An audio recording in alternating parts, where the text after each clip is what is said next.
So we started out by going through things like putting together your goals and putting together your schedules to see how you're going to achieve that goal.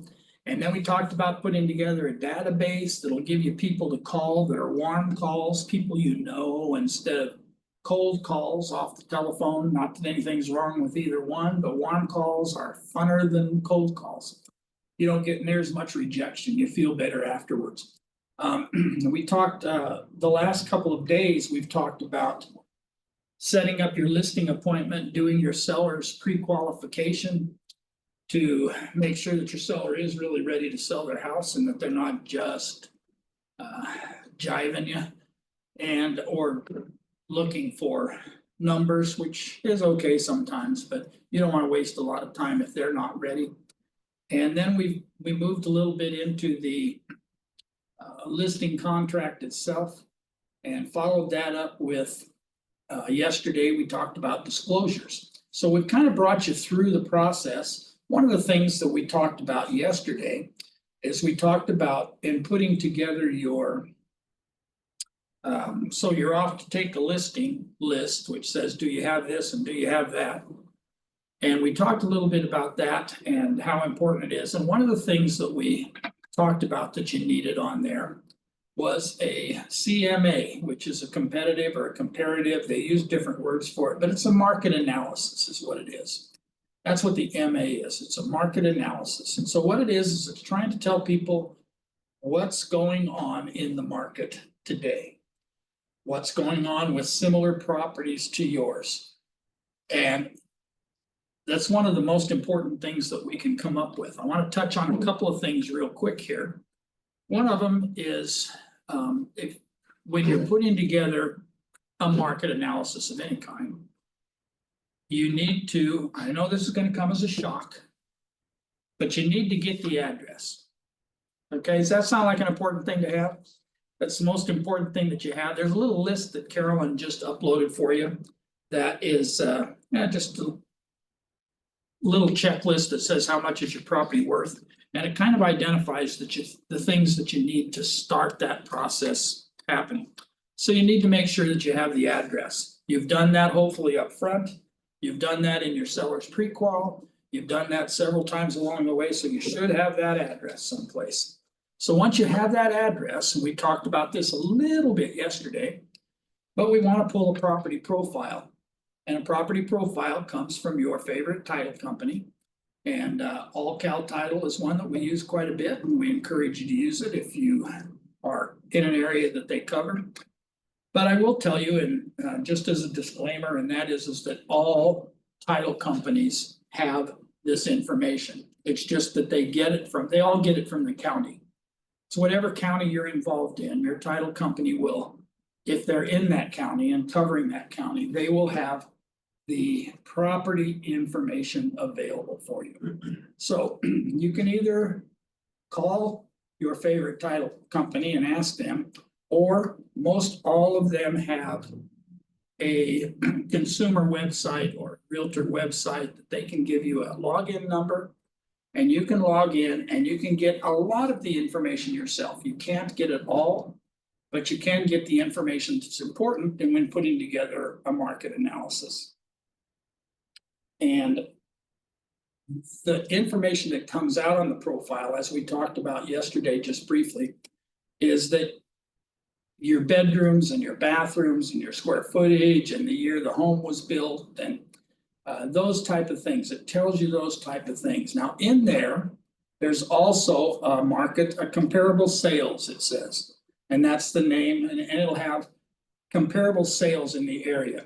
And I want you to understand that when you pull that up, those comparable sales can be comparable sales, but they are not necessarily, because they identify every property that's sold within a 1 mile radius.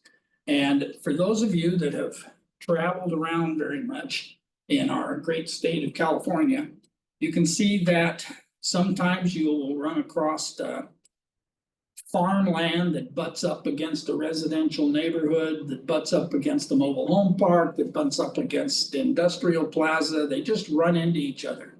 And if they fall within that 1 mile radius, and it has sold within the last year, it is going to come up with a comparable. So when it gives you a number and says that this is worth 867,000 or whatever that number happens to be, that may or may not be the case. So you need to go through those individual properties and identify which ones are actually similar to yours.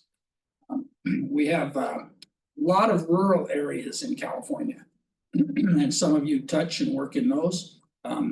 Riverside County, San Bernardino County, San Diego County, a lot of them have rural areas, and you will see a similar home in size and bedrooms and bathrooms and maybe year built and things. And it's within the 1 mile radius, but it happens to be on an acre of land or an acre and a half of land and things. So does that make that a comparable sale?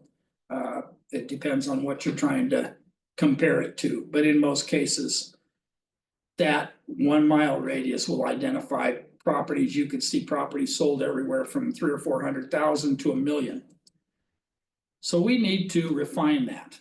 And the way we refine it is we look at our profile and we can go through and we can highlight or put a checkbox, put a check mark outside of anything that looks like it is worth presenting to the potential client as a comparable property. And you will find some of those. So we need better than that. We need to nail it down better than that.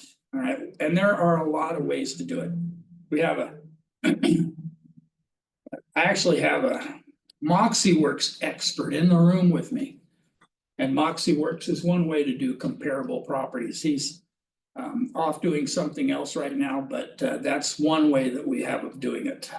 We also have Cloud CMA, which you can see up here, right? We have the regular Matrix CMA available to you. And we have Realtors Property Resource, RPR, which is available to you.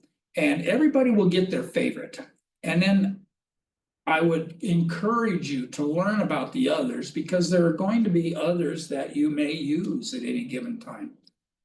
You know, I'll just show you a quick example right now. I'm not going to go through an entire market analysis, but I want to walk you through a couple of things real quick. If somebody came to me and they were talking about a property, and the first thing that I usually do is I will get into CRMLS or Sandicor. I don't know who's on what. We do have a couple of others out there. I'm on CRMLS, and I think most of us are, which is why we go there all the time. But we do have some other options in a couple of the areas. But CRMLS, and the first thing I do is I go to Realtor Property Resource. And the reason I go there, and I'm going to show you real quick what it does without going through the lengthiness of doing an entire profile or an entire CMA. But what I do is log into RPR. Then you see up here it says enter an address. So I'm going to get my keyboard here and enter an address really quickly. In fact, I'll just use one of the ones that are up here. Let's go to Washington Avenue. All right. So I click on that, or if I wanted to, I would type that address in, 4425 Washington Avenue. And this pops up instantaneously. You saw how quickly that came up. That would come up with any address that I put in there. It shows the last time it was on the market, which was April of 2020. It shows at that time that it sold for $290,000. It's 3 bedrooms, 2 baths, 1,785 square feet. And today's recommended value is $501,990. So that is as of 1/11, since I pulled up a report that was already in there. But if I redid that today, it would come up with probably the same value, because it's only been 3 days. it tells me what my recommended values are. My price range of 467 to 537. So that's what it's thinking. Why is it thinking that? Well, it doesn't know the property other than what is recorded with the county. So it pulls its information from the county, so it finds out all of that, knows what's going on, but it does have the most recent photo of it posted. Now here's what the house looks like. I can see by looking at it as a realtor that we have RV parking over here on the side. And that we have a easy care front yard. Can't see anything about the backyard in this picture, but that's okay. If I want to, I can go to additional views by moving these arrows around. And so these are the reasons that I like this particular program for a quick overview of the house. This is it tells me what I want to know without having to go anyplace else. So it's a single family residence. The zoning is R1, that's residential single family residence. It was built in '88. Here's my tax number. And it tells me all that information. Now it's going by information again that comes directly from the tax rolls. So I have additional information down here that I can get to, I can fill out, I can do what I want to with it, I can move it around. And it gives me legal descriptions, it gives me everything that has been recorded with the county. It even gives me information on schools, tells me what elementary school you'd go to, what middle school you'd go to, what high school you'd go to. It talks about goes through the legal facts, which talks about the years that it was sold and who bought it for what and actually who sold it and things. And I wouldn't need to go back through all of this stuff just to do a CMA, but information is there if you needed it. And that is off of me doing nothing more than typing in an address. All right, so I got the information from the title company. And then I go to this information. This is where I go to. That's the site information. I want to find out about all of those things in my search. Notice that once you're here, you have some other options. All right, down here it says this is CMA Valley. I can refine a value if I want to. I can edit a CMA if I've done one at this point. I can refine it, I can create a net sheet for them, I can do about whatever I need to get them information on day one.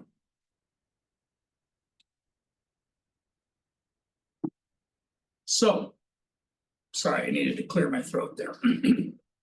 So if I wanted to do a CMA, my next easy step is going to be to, let me back up just a second, and that is that if I go up here to create a report right now, what it's going to do is it's going to print out this information that's on here, because that's all the information it has right now.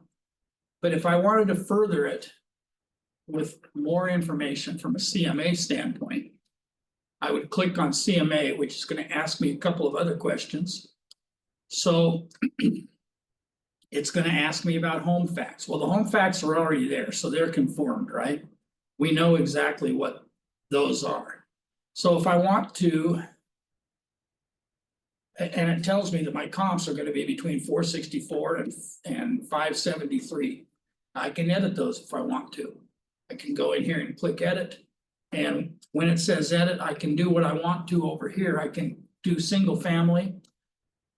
On here, this report happened to show some active for sale, which is okay if you are checking out competing properties that are listed in the area.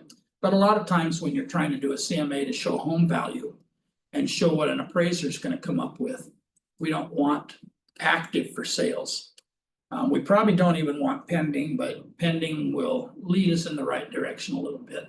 So if we put that information in, we can go down and put in other information within the last, I don't know, 3 months. We can go 6, 12, 18, whatever we want to, but we want it to stay pretty close to where we are right now. I want a date range in there because I want the date range. This says that I'm going to be within the last 6 months. And it says 2 bedrooms, and so I don't want 2 bedrooms, I want 3 bedrooms. So I changed that. I don't want 1 bath, I want 2 baths. My living square foot was 1,767 square feet. So 1,300 is a little small, I probably wouldn't go more than a couple of 100 feet either way. So I would do like probably 1,500. And I'd probably do a maximum of 2,000. So I've covered myself, I've given myself some leeway. If I typed in exactly 1,757 square feet. It's probably only give me the house that's there. It probably will only tell me about my house, which is not what I'm looking for. What I'm looking for is I'm looking for comps on the outside. Price range, if I want to put a preliminary price range based on what I saw in the property profile, I can do that. So in the property profile, we'll just say that, we can leave it at 350. 650 is going to be too high based on what I saw in the property profile. We'll go to 500.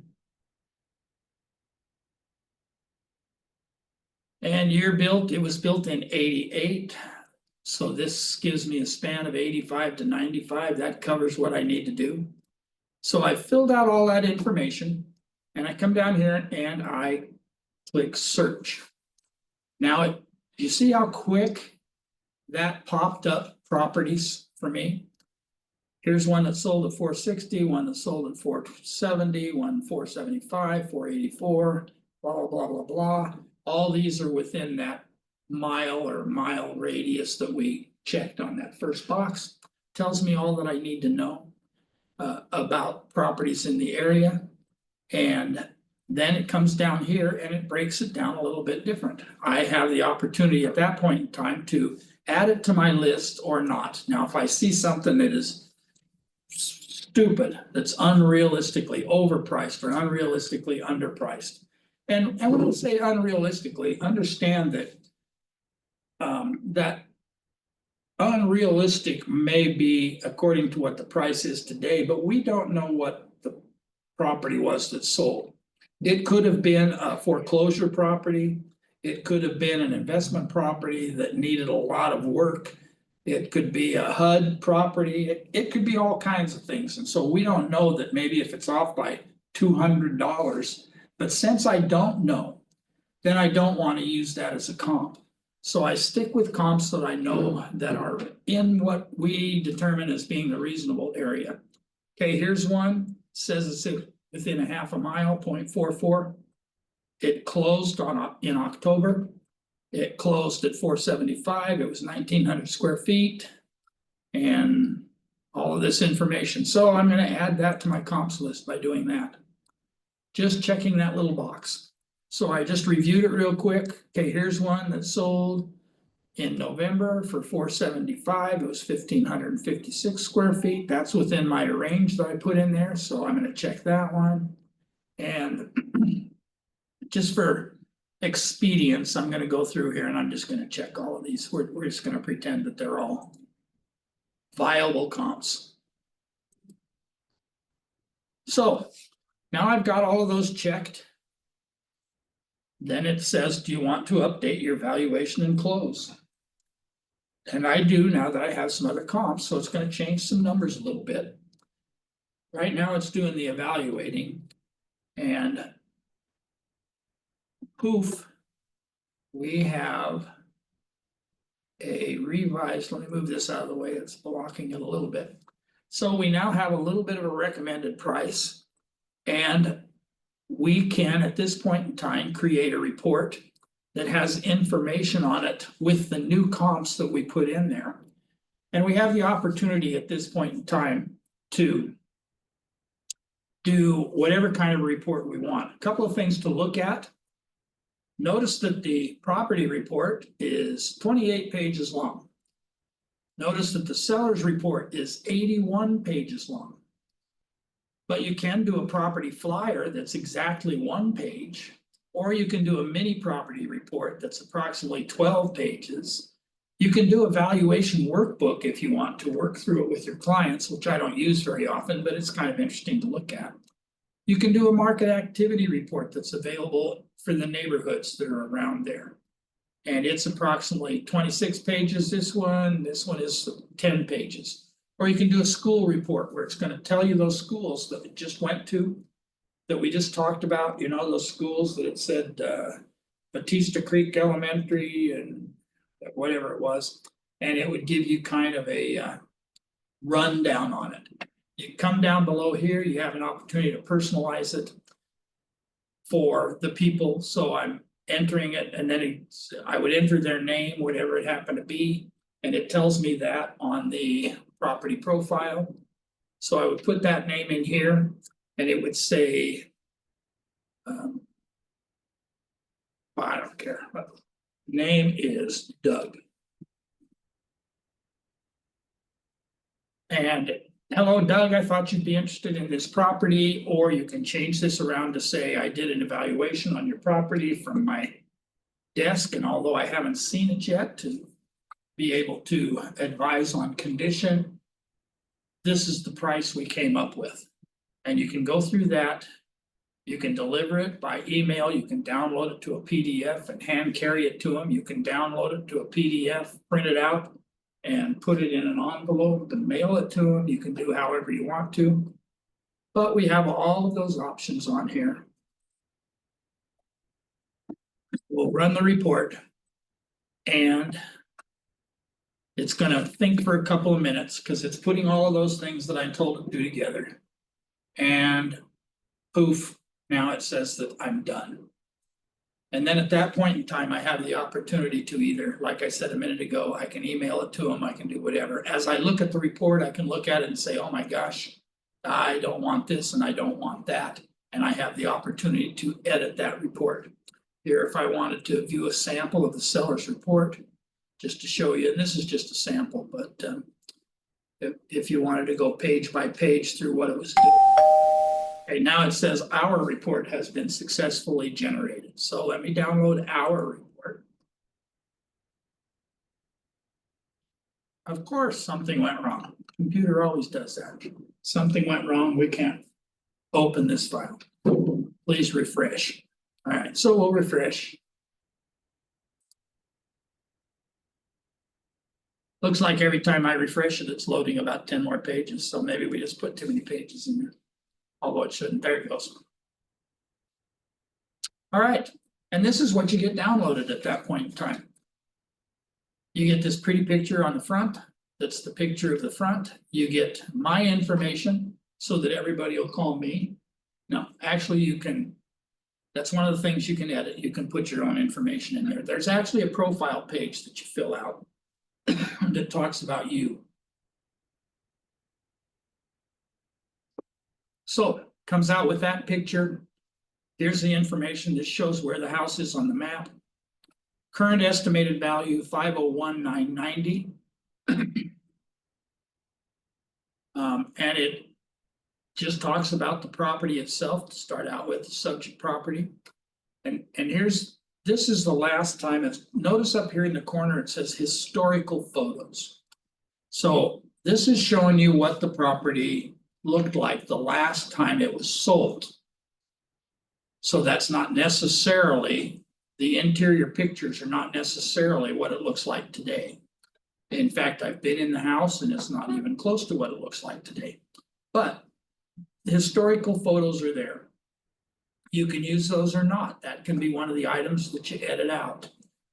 You have all these little curly graphs and things like that I'm not a big graph person. So when I do the monthly market at a glance report and things, you won't see graphs and things from me. You'll just see numbers. I'm a numbers guy. I like to see numbers. I like to compare numbers. I don't like to have to look at here and figure out what all this means. But if you are a graph guy, or if you're working with an accountant or somebody who, an economist or somebody who is into graphs and stuff, those are available for you. All right. Market activity for this address, median days in RPR is 63 right now. So we're at about 2 months in this area. So that's, and then here's all your graphs that I was telling you about. There's, and you, like I say, you don't have to use all of these. I will tell you, this is the report. When I clicked on this button, I did it just for purposes of showing you. But this report is that 81 pager. So you could eliminate a lot of these other things. Here's the information. If you were coming to list my house or talk to me about listing my house, this is what I want. But that's not everybody. Okay, this says exactly the way I like to read things. Okay, so when did it sell? This one sold in April, January, May, June, whatever. And it goes, and the price per square foot was this, the bedrooms were this, the bathrooms were that. The total rooms, the living area was this, the building area was that, and it goes through and it breaks everything down for me, including what the previous agent put in as a description of the house. And so maybe this gives me an idea when I'm looking at my house and trying to think of what I'm looking at that's important. Then maybe I can see a better comparison. This is a better comparison of what the house actually looked like. Single story home on cul-de-sac, offers spacious 3-car garage, many updates, including new custom skylights, new paint, and anyway. So it goes through and it talks about the house. It's the agent's description of the house. Obviously, RPR has not been out there. But it breaks, and this does this for every one of the, I think I checked 12 boxes. And so this does that for every one of the 12 properties that we put down there. And this is what I can take to a seller and say, and have he or she look at it, and side by side, column by column, they can look at the numbers and say, oh, well, look at this one, look at that one, look at this sold for, look what the, oh, this only had this many square feet, this had this many square feet. And it says it in a columnar way, which gives them the opportunity to just look straight across here and see 1785, 1904, 1586, 1508, 1557.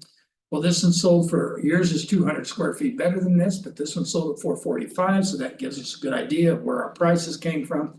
And we can go through that on each property because they're side by side and we can walk through it. So here is our information on our property now. And the recommended value is 501,250. And if you remember back on that other page, there was a place for us to edit that if we wanted to. And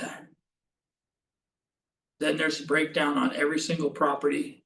That's why it comes to 81 pages, because it does such a thorough breakdown of everything. But like I said, in that edit column, you can edit out the things that you don't want to use. Now, I'm not going to follow through with all 81 of these pages. I'm going to skip here for a second. See if it caught up with me and where I am. No, we're still not there.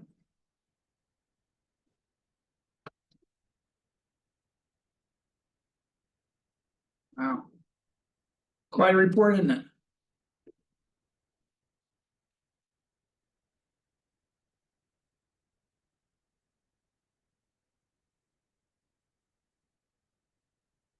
The last three things on here are just, this is where I wanted to get to. So here is the seller's net sheet.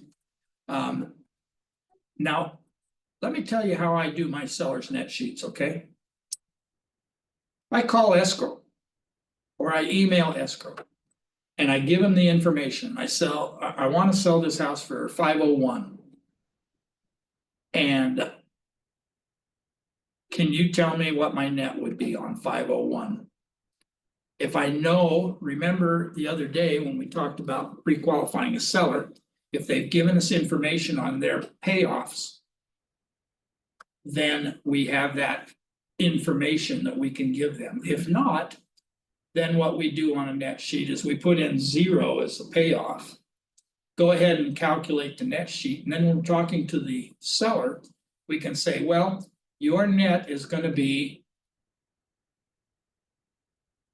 486 or whatever, less whatever your payoff on your mortgage is.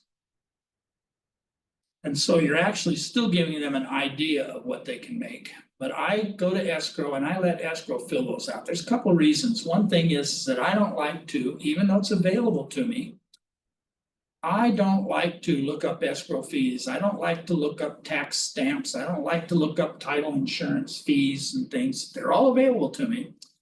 But I don't want to be the person that scrambles around trying to find those things.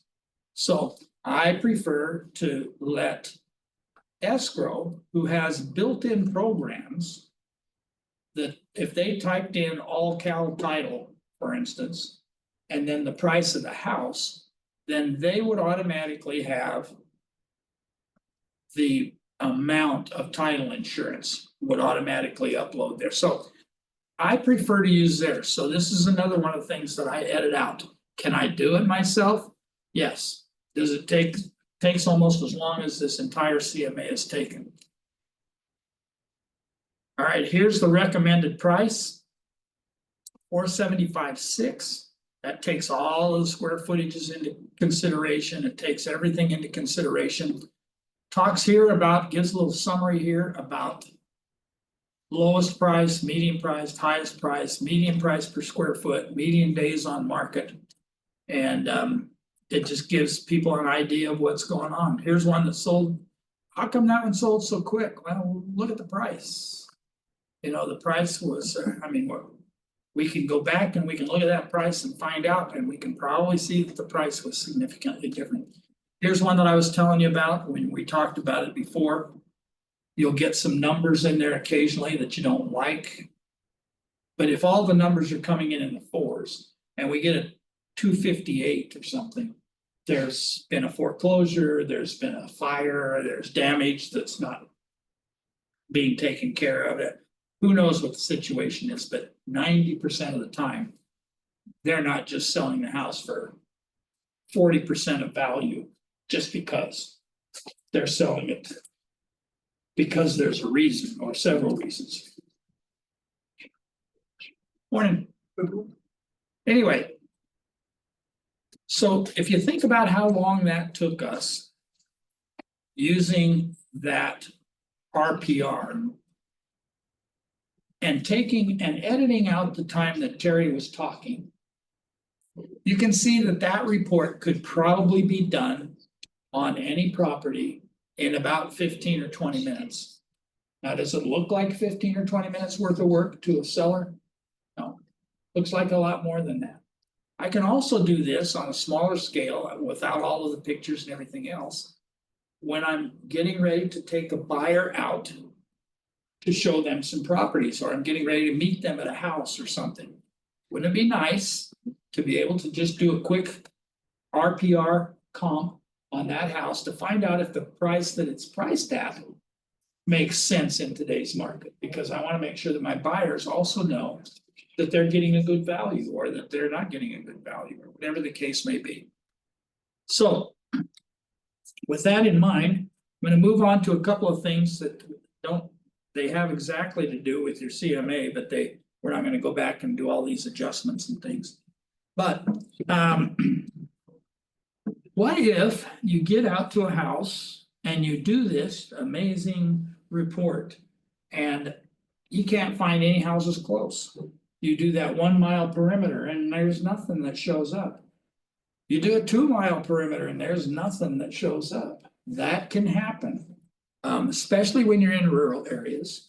It can happen a lot that there's not really a comparable property. It just does not exist, at least not in the area.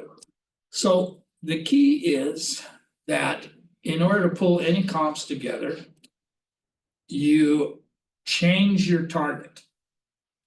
And what I mean by changing the target, obviously we can't change 4425 Washington Avenue, but instead of having, and we pulled plenty. If you have a half a dozen comps, that's plenty. But if we came up with nothing, then we would expand our target a little bit. And instead of being 1 mile radius, maybe it's a 2 mile radius. Maybe it's a 3 mile radius. Maybe it's a similar subdivision in another part of town. You know, a lot of times you look at these housing developments out here, out anywhere, out in California or wherever you're building, and you'll see that, I know you've all heard of KB homes. And I have no idea how many projects they have going on at any one time across the country. But it's usually many. They're usually not working on one project and have all of their eggs in that one basket. they've got something happening in Winchester, California, and they've got something happening in Murrieta, California, they've got something happening in Corona, California, or whatever. Anyway, they've got different things, but you know what they do, what they have is they have similar floor plans. And KB Homes gets their materials from the same supply house all the time. And they build their homes the same way all the time. And so from a standpoint of home quality and year built and things like that, you may have to go outside of your neighborhood just a little bit, and that's okay. You can tell people that when you go out to do your listing presentation. You know, I tried to find some comps, and you know what? You are in really a unique situation. Nobody is selling this neighborhood. Is that good or what? And they look at you like, I don't know, good or what? And you say, that is great because you've got a super house, you're in a super area, and nobody is competing for those buyers. And so putting your house on the market today makes perfect sense because we'll be the only one listed out here. And they'll go, oh, okay, that makes sense, you know, and you talk your way through those kind of things. It's not a snow job or anything like that. It's just telling them the truth. If you have a nice home in a good area and there are no other properties listed, that is a plus. So anyway, there's value in those kind of things. So expand the radius of your search. Don't be afraid to widen your target. Don't be afraid to go to similar neighborhoods. You can, there's KB Homes, there's Lennar Homes, there's Cook Homes, there's Lewis Homes, there's all these different developers, and they're developing in more than one community. So if you have to, you might have to change your focus a little bit if we didn't find something. You might have to change it a little bit in terms of square footage. Well, let's stick with the same neighborhood to start out with, but let me change. Remember on that one page where we filled out how many square feet there were and things like that? Maybe we change that. Now I think we had 1,600 square feet to 2,000 or something. Well, maybe we need to make that 1,500 to 2,300. Well, Terry, what now I'm not comparing apples to apples anymore. Well, you know what? You're comparing maybe Golden Delicious apples to Granny Smith apples because it's a house that's built in that development, which means that the developer quality is all going to be the same. The neighborhood is going to be the same.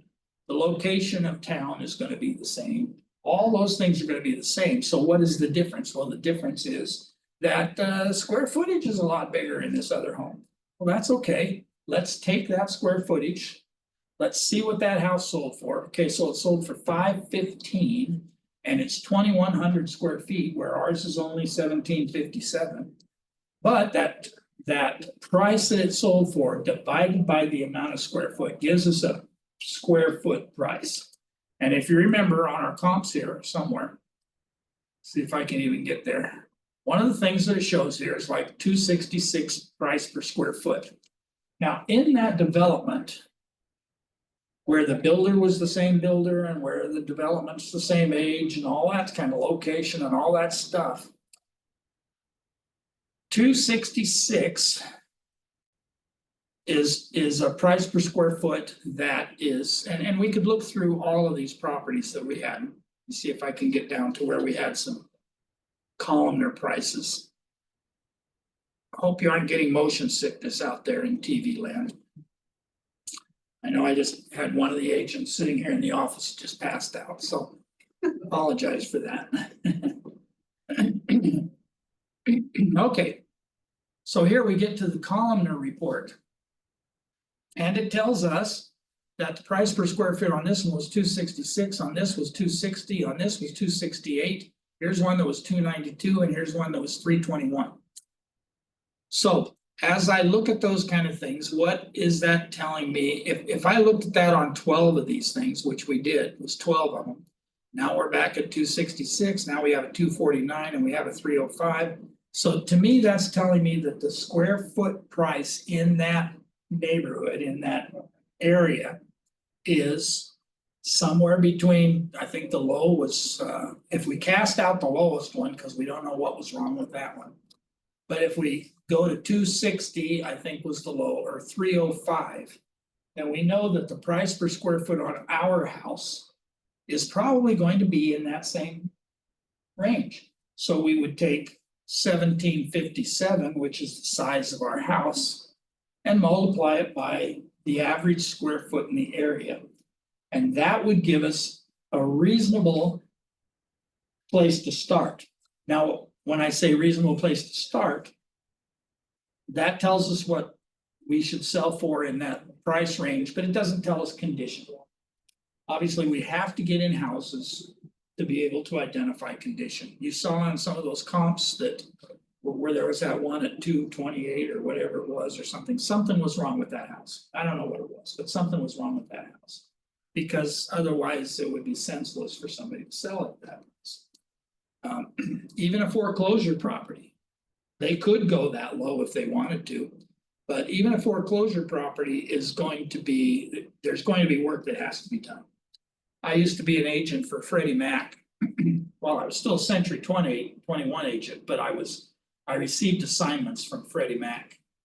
And which is a repo, they foreclosed on properties.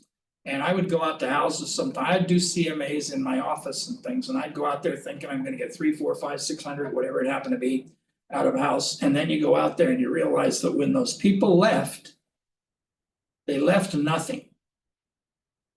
Dishwasher was gone, stove was gone, air conditioner, I even witnessed somebody removing an air conditioner condenser. On a house next door to one that I was evaluating. And he says, well, they're foreclosing on it, and he says, this is like a $5,000 condenser, I'm gonna take it with me. But what do? It's still his house, and he can do whatever he wants with it at that time. He can't even call the police because the police would come out and they go, this your house? And he'd say, yes, it is. So you can do whatever you want. So a lot of times those houses were stripped pretty clean. And in that case, that could bring down the property value, but significantly. Because it could cost, $15,000, $20,000, $30,000 to replace, depending on what they took. So all of those things enter into it, but let's back up to what I said just a minute ago. Our square footage in that neighborhood is approximately here. So if we take our 1757 and multiply it by the, I'm gonna do that on my phone right now, just because I'm so talented, can multitask. So 1757 was the square footage of the house.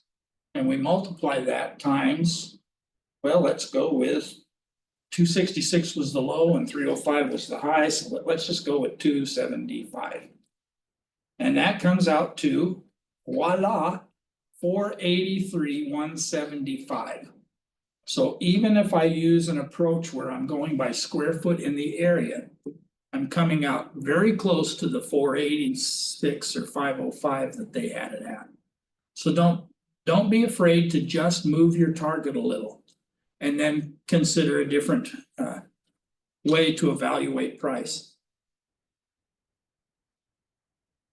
I've had questions lately, which it's good questions, by the way, but I've had questions lately about ADUs. You know what those are, accessory dwelling units. Those are units that people built on the property so that, we used to call them granny flats or mother-in-law quarters. I don't know why they ever call anything father-in-law quarters. Well, what's wrong with us? We don't get a place. Mom gets one, grandma gets one, everybody gets one, but not me. That's okay. I'll build my own. But anyway, ADUs, that's a better name because that's an accessory dwelling unit, which means that somebody built. And a dwelling unit has some perimeters, and we're not going to go through all of those today. But if it was built by permit, then it was done to a point where square footage can make a difference. So if you built a 400 square feet or 300 square foot or 288 square foot granny flat. We'll call it that because a lot of people do. But if we built that, it has to have its own heating source, it has to have a water source, it has to have a fuel source for either natural gas or propane. It has to have certain things in order to be defined as an accessory dwelling unit. Somebody has to be able to live there. It can't be wood frame wall in the middle of your garage to separate the car from where I sleep. That does not make that a bedroom. Not having a efficiency kitchen or not having its own bathroom or something keeps it from being an accessory dwelling unit. So we're talking about another unit built on the property. And it can kind of be attached to the house. I mean, it could be something that that was attached at one corner, or maybe it was attached at the garage and went beyond the garage or something. Or it could be totally detached and just sitting out in the middle of the backyard itself. If you're looking at a house, you do your CMA, just like we've done here today so far. You do your CMA, and then you look at the ADU as a separate building on there. However, it doesn't get value for the land and it doesn't get value for the other things. So it's not going to be worth quite as much, obviously, as the house. However, if somebody has detailed information, invoice-wise and things about what it costs to build, that helps you with the valuation. If it doesn't, you can use the same valuation that you used on the house, 266 square feet. But then you need to decrease that by, and this is not a solid number. This isn't a rock solid, use it all the time. But you need to decrease that by probably about 25%. And the reason you need to decrease it by about 25% is what I said just a minute ago. It's not on its own, it's on land, but it's on the land of the initial residence.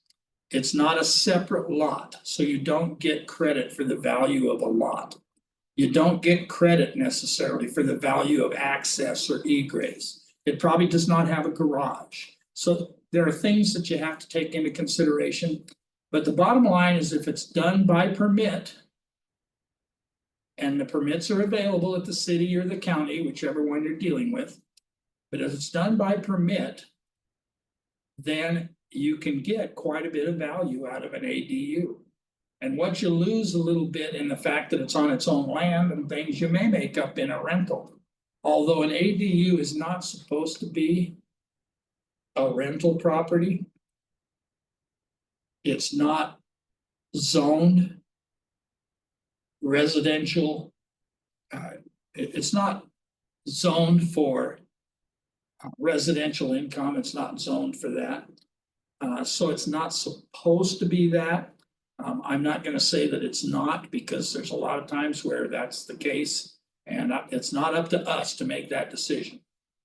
But if they rent it out to somebody, it better be zoned R2, which is residential multi-unit, in order to be considered income. Otherwise, I just let my grandma live there because we want to keep her close, because we want to keep her safe. So you have to mess around with that a little bit. Valuating property is not an absolute, I can punch in 10 numbers and have it work out every time. That's why we need to see what's going on the property. Okay, let's see. Look at what they paid for the property and how long ago. You know, we've had people come up. We've had a pretty good market for the last, when I say pretty good market, I mean pretty good market as far as price increases and things like that over the last few years.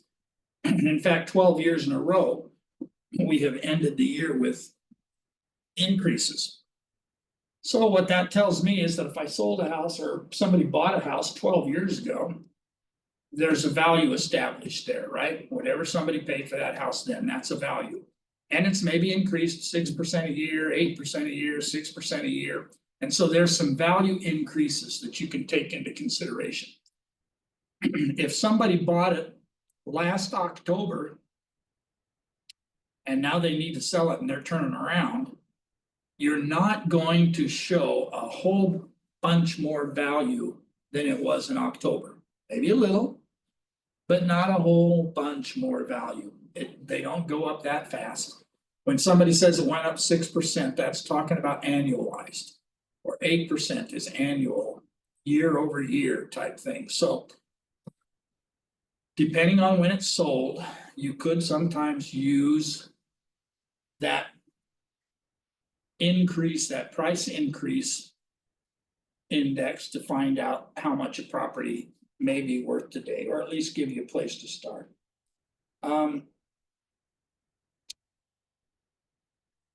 Pay attention to what's going on with new homes in your area.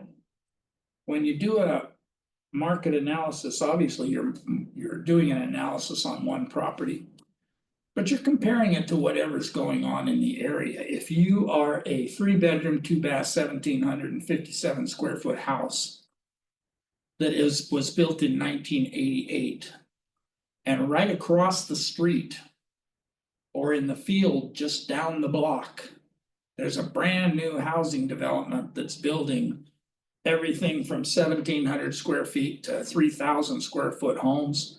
And they've got a park and they've got sidewalks and they've got lights and they've got other things. Their price is going to be a lot different than what yours is. Their ability to finance is going to be a lot different than what yours is. And so you have to pay attention to those things that make sure that that none of those things escape you. When you comp an area or you comp a house, you are comping a neighborhood. You are comping an area. You're comping part of a valley, whatever it is, you're comping a hillside. You have to take those things into consideration. When you're comping a property on a house, on a piece of property out in the middle of the boonies, how big is that property? You may see a 3-bedroom, 2-bath, 1,700 square foot house, but this one is on 7,405 square feet, which happens to be, if you look at all these across here, 7,405, 05, 05, 05, and then 8,276. Well, 7,405 happens to be the minimum lot size for a residential single-family home in the county of Riverside. Now, are there some that are smaller than that? There are some that can be smaller than that if they're in a senior community or something, but that puts them under a different heading. But 7,405, that's the minimum square footage, the single-family residence. But if you're dealing with something that is now 8,200, that's not a whole lot of difference, so that's probably not going to increase your value a great deal. But if you were dealing with this same house or similar house on a 5-acre parcel or a 2.5-acre parcel or a 10-acre parcel or whatever, then there's going to be additional value. And the additional value comes from what you can do with the land. And we have to go through a whole different procedure to get to land, because land is kind of funny. Some people look at land and they speculate and they say, well, you know, on one of these days, there's going to be a golf course next door because I know that they're in the process of building that. And so then that'll make my land value more. And then so they speculate on those things. And sometimes they happen and sometimes they don't. But the real importance of land to start out with is if you have a house on it, then it's improved. And what I mean by improved is that it has power. It has a heat source. It has a water source and a sewer source. Now, those sources may be a well and a septic system or propane tank in the backyard or whatever it happens to be, but they are improved because they already have that house there. And so there's a lot of value in that. The other value with land is that how much of it is usable. You know, I see sometimes when I look at the MLS, I'll see gently sloping. And that's kind of subjective, because to one person that might be gently sloping, and to another person that might be we're sitting on a hill, we can hardly get up, the horses are killing themselves, you know? And so who knows what that is? View lot is something that people will say, oh yeah, I have a view. I sold a house not too long ago. And this was in Riverside County, and in Riverside County, there is a down towards Temecula. Between Temecula, I don't know how to explain it to those of you who aren't in the area, but anyway, outside of Temecula, there is an area that they refer to as Sage. And Sage has 3 lakes on it. It has Vale Lake, and it has Lake Skinner, and it has Diamond Valley Reservoir. And they put in their, they had in their comments views of all 3 lakes. And I thought, well, and I was working with a buyer at the time, and I said, well, that's kind of cool. You want to go out and take a look at that? Well, we went out, and indeed, it was not a lie, okay? And I wasn't looking for a lie. I was just looking for 3 lakes.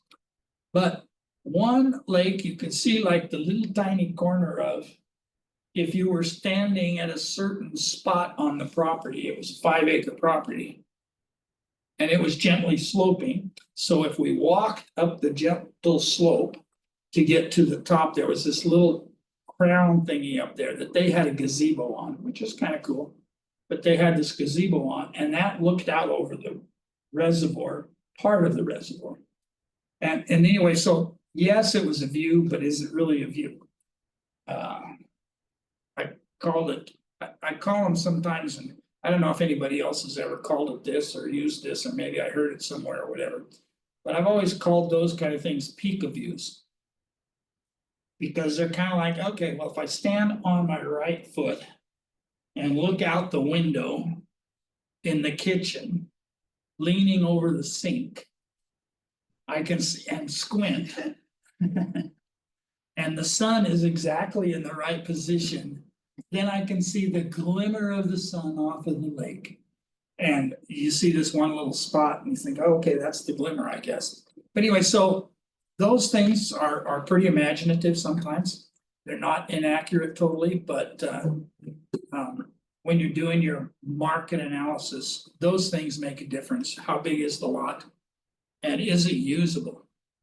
And that's one of the main things, is how much of it is usable. We got 10 acres out here. 50% of it is usable. Okay, well, that's not bad. So I get a little bit of a slope. I get a whole lot of flat land that I can do something with. I could do horses, I could do whatever. And so those things make a difference. They add to the value or detract from the value, depending on what it is.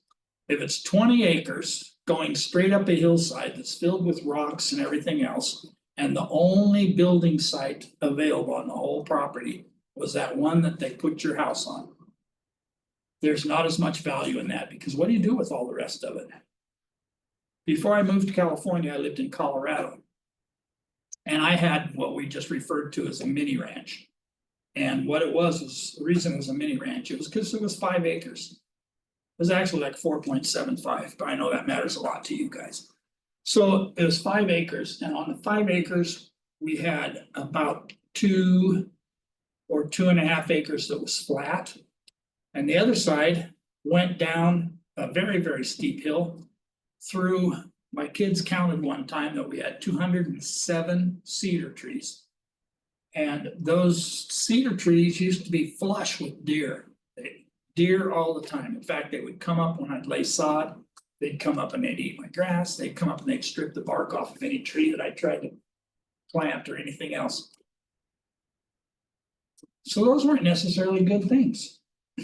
But I did have over 2 acres worth of pasture land, and we had horses, and so that was a value to us that made a difference. The other value to that is where one person looks at the cliff and says, oh my gosh, what do you do with that? Well, we didn't do very much with it other than the kids used to play in it. But what we did do is we built a house there. There was a 25-foot setback rule off of the edge of the cliff, or whatever you call it, the slope. there's a 25-foot setback rule as to where your edge of your house could be. So we built our house on the 25-foot setback rule. But we built a 35-foot deck off the sliding glass door that hung out over the edge. So we could sit on the edge and watch all the deer and the antelope play and watch the Animas River run through the valley and things. And so there were some advantages to that. However, that was an advantage to us, and it may not be an advantage to everybody. What do we really have that's working? What do we really have that we can use? What do we really have that we don't have to replace? And those kind of things make a difference. So we got through that part and lived. Any questions on that report before we move on? Good. Nope. And you know what I would recommend is I would recommend that you pick a property. Don't wait until you get your first property listing opportunity. Pick a property, do your own, do your mom and dad's, do your neighbors, do your whatever. And just pull a property. This is public information, okay? You're not spying on somebody. You're not trying to pull up information that you shouldn't. You're fine. If you just go on there and pull up an address and do a CMA ahead of time. Top to bottom. All the things we just talked about. Finding other properties, finding comparable properties, identifying all those things. The only thing you won't be able to identify is the interior of the house itself. And that's okay, it'll still make this easy for you. You see that we've been on here for just a little over an hour now. And in a little over an hour, we have created market analysis that we could actually physically take out the report and hand it to somebody right now and go over it with them. But that last little part of the sentence is the important part, and go over it with them. Because if you don't understand it, if you don't know what all of those little things mean, then you're gonna have a hard time explaining it to a potential seller. Well, what is this? What is this DOM thing? Okay, well, that's days on market. That says that from the time this property was listed until the time it actually went into escrow, it took 63 days or whatever it was. Do you think that would be valuable to anybody in pricing a home? You know, if I need to be out of the home because I'm getting a job transfer and my wife doesn't want to live here in the house by herself waiting for it to sell, there's motivation there, right? I may want to look at the, okay, well, they see, it says that it sells for 505, but there was one that sold for 485 and it sold in only 4 days. I don't know if you remember that number when we had it up there before. But I would like to sell ours as quickly as possible. And so that is a motivating factor on the price. Okay, well, then we need to be on the lower end of market right now. Well, I've got, we really don't need to sell ever. We're just trying to see what we can get out of it. Well, I may or may not take that listing because I don't have ever. I've got limited time and limited time to spend on your deal and things. I don't tell them that, but that's what's going on in my mind. But I may not want to take it as a result of that. So days on market can be important. Make sure that you look at all of those things. We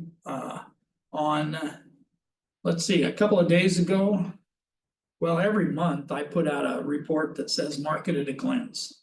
And it goes through and it says, okay, it's print out and it has all of our, doesn't have all of our areas, but it has all of our office areas noted in there. And I think there's about, I don't know, 15 or 16 on there or something. And it says, okay, in Arcadia, the average price of homes selling is so much money. And the average days on market is whatever. Well, where do I get that information? Do I call agents? Do I call people? No. I do this thing here called InfoSparks. Now, the market at a glance that I put out, the advantage of that, if there is an advantage, is that you have our whole company-wide information without looking up individually. But if I want to know what's going on in the market in a particular area, I go to this little thing here called InfoSparks. And this is what it looks like. Oh, look, right in the middle, there's a graph. Okay, so in our entire MLS, because it says that right over here, the average sale price right now is $815,000. Now that's in our MLS, CRMLS. So whatever they cover, and that's some in Los Angeles and some in wherever, Oceanside, some in Temecula, wherever, 815 is the average, which is up 5.8% from a year ago. And here's a graph that puts that all into perspective. Here it was 835. Let's see, here it was 8. Yeah, in May of 2022, it actually hit its peak of 835. And you remember May of 2022. If you weren't here, then obviously you wouldn't remember it, but that time of life was, we were just feeling our way out of, and not really feeling our way out of it yet. We didn't know what was going to happen with COVID. And people were buying houses like crazy. And they were overpaying for houses like crazy.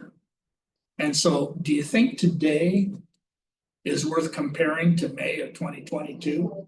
Because we're not selling houses like crazy right now because there's panic going on. Now, I don't know what's going to happen next week.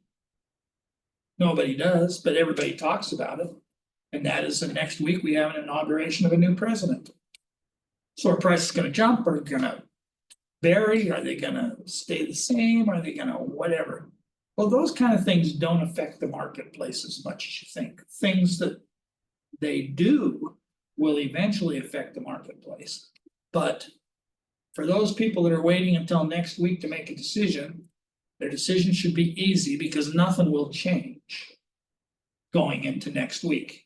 It takes a while to get new things going on, good or bad. But let's just look at InfoSparks for a second. So I go up here, I want a specific area, and I don't know what area I want. Let's say I want, oh, I better get a keyboard over here again. Let me say that I want to, well,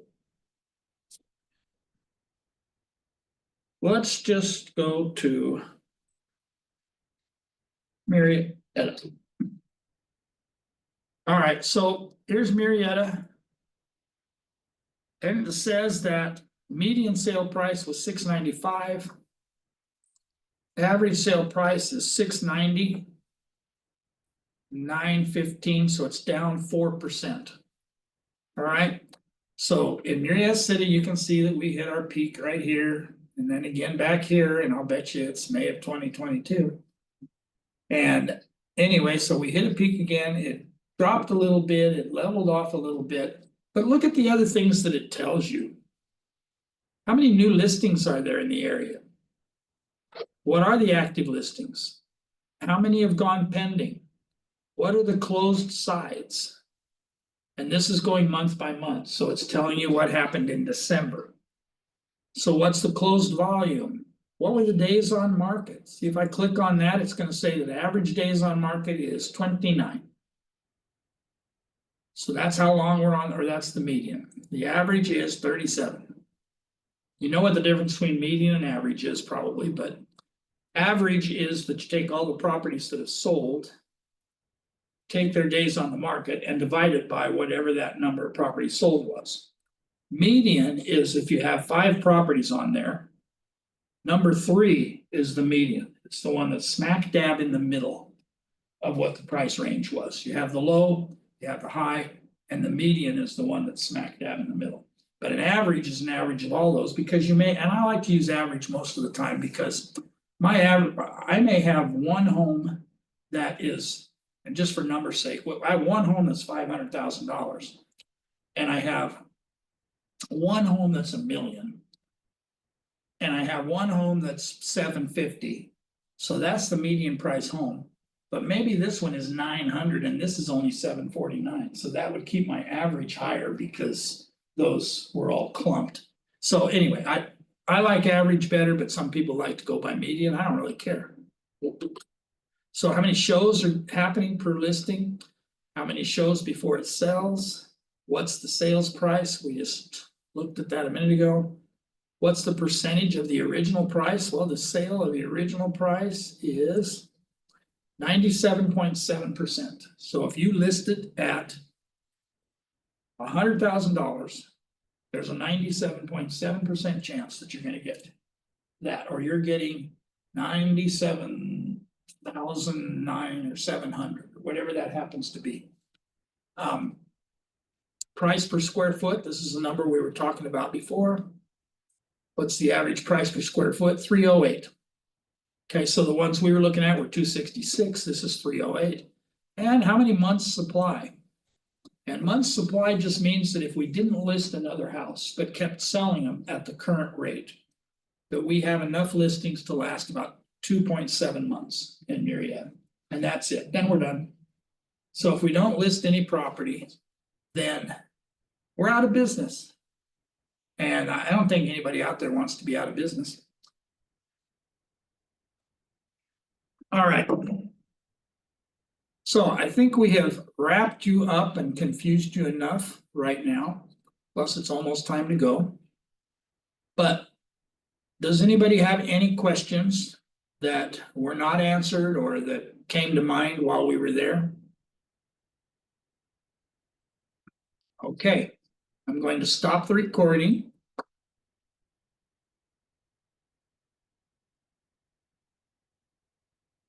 After I see who was there. Good to see all you guys. It's nice to see all your faces. Okay, I'm gonna let you go to work. So enjoy the rest of your day.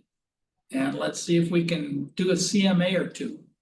You know, let me just say one last thing. And you know, we've talked about a lot of things as we've worked our way through trying to take you from being licensed to actually being a working realtor. And all of the goal setting things, the targets, the database things, the calendaring your month or your week or your year or whatever you do. And you're putting together your lists of people and you're starting to make your phone calls and things. It's great to see you on the trainings because I feel like we're getting a little bit of it accomplished that way. But we need to be doing these things along the way. So when I tell you something like do a CMA or do some CMAs, it's going to help you. It doesn't help me for you to do a CMA. What it does is it gives you a chance to do one, see if you have any problems. And then you can call me and say, Terry, I tried to do this and this happened. What do you think? And we can talk about it. We can go back through it and things. So it's just to prepare you for those times where you actually have to go out and do one. So when you do a CMA, when you look up houses for a potential buyer, when you get a net sheet done by an escrow officer or something, it just prepares you for when you actually have those things come to fruition. So don't be afraid to get those things done when you can. If you don't have things going on in the business, if you don't have anything going on and you're just sitting at your desk trying to figure out what to do, this is what to do. If you don't have anything going on and you're just driving around in a car, hoping somebody comes running out into the street waving a sign that says, I need a realtor. Which in 34 years, by the way, has never happened to me. So I've always had to be the one that kind of pushed it forward a little bit. So if you don't have anything going on, if you don't have appointments going on, do some of these things that we've talked about. Call some of the people on your database, revise your work calendar, figure out different prospecting ideas. Yesterday, I was in Canyon Lake and I was talking with one of the agents over there who was doing a multiple home, a 3-home open house because all 3 homes were in the same area. And we were scrambling to try to find somebody to do an open house in one of the homes because she can't be in 3 homes simultaneously. So she was looking for other agents. And so we were scrambling around trying to find another agent to sit an open house. And if you don't have anything going on, then sit open house.